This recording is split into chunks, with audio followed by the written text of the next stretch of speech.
सत्तान्न प्रमदीतवं धर्मान्न प्रमदीतवं कुशलान्न प्रमदीतवं भूतैना प्रमदीतवम्।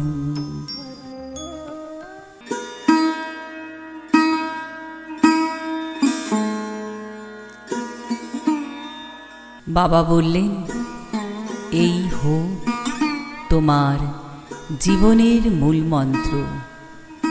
সামনে প্রদীপ জ্বলছিল। সদ্য স্নান করে আমি আর বাবা বসেছি ঘরের এক কোণে। বাবা আমায় দীক্ষিত করবেন, আমায় পথ দেখাবেন। এটাই এ বাড়ির রীতি। ছেলেমেয়েরা একটু বড় হলে বাড়ির গুরুজনই তাদের কানে প্রবেশ করিয়ে দেন জীবনের মন্ত্র। আমি তখন পঞ্চম শ্রেণী। বাবা আমার কোলের উপর রাখলেন রবীন্দ্রনাথ। বললেন, প্রণাম করো, ইনি তোমার গুরু। আমি রবীন্দ্রনাথ এবং বাবা দুজনকেই প্রণাম করলাম। জিজ্ঞেস করলাম, ইনি ঈশ্বর বাবা?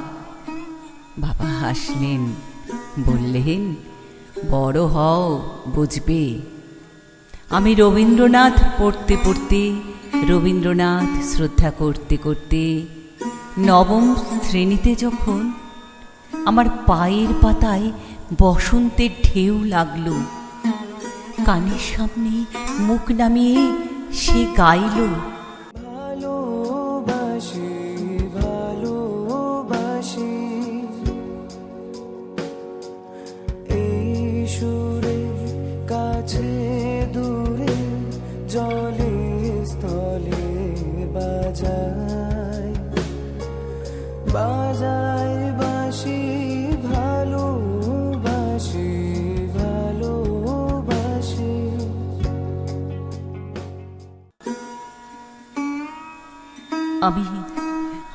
আমি শিহরিত হলাম।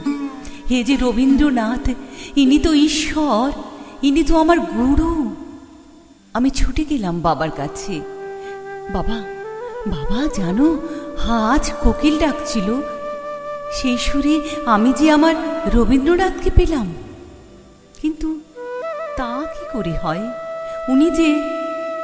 বাবা হাসলেন, আমার মাথায় হাত রেখে বললেন, উনি তো বসন্ত।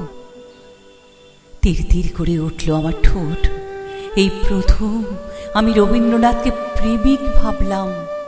বাবার সামনে থেকে এক ছুটে ঘরে এসে বিছানায় উপুড় হলাম। আমার বুকের নিচে গান বয়ে চলল, আমারও পরাণ যাহা চাই, তুমি তাই, তুমি তাই গো। একদিন আমার বসন্ত প্রখ্যাত গবেষক হয়ে বিদেশ গেল। তার শিকড় প্রবেশ করল সেখানেই। তার কোকিল রবীন্দ্রনাথ ভুলে গেল। আমি কেঁদে পড়লাম বাবার কাছে, বাবা, বাবা, এ কেন হলো? আমি যে নিঃস্ব হলাম। বাবা মাথায় হাত রাখলেন, বললেন, আছে দুঃখ, আছে মৃত্যু, আর আছে শক্তি। असोतो मा सद्गमायो तमोसो मा ज्योतिर्गमायो मृत्युर्मामृतंगमायो अबैराबिर्मयेधि रुद्रते दक्षिणां मुखं तेन वं पाहि नित्यं। আমি পঞ্চম শ্রেণী থেকে রবীন্দ্রনাথ বুকে ধরে আছি। বাবা বলেছিলেন, বড় হও, জানবে। আমি আজও বড় হয়ে চলেছি। স্নান করে রবীন্দ্রনাথের সামনে প্রদীপ জেলে প্রণাম করেছি। দ্বীপ্রহরে বুকে জড়িয়ে ধরেছি সঞ্চয়িতা। গভীর রাতে গীতবিতানে সুর ভিজিয়েছি বিষাদের অশ্রুতে।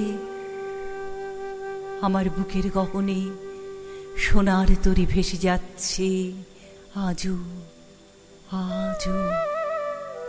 পাকা ধান খেতে দুলছে শিশির, দুলছে আকাশ। বসে আছি কোলে আমি আর রবীন্দ্রনাথ।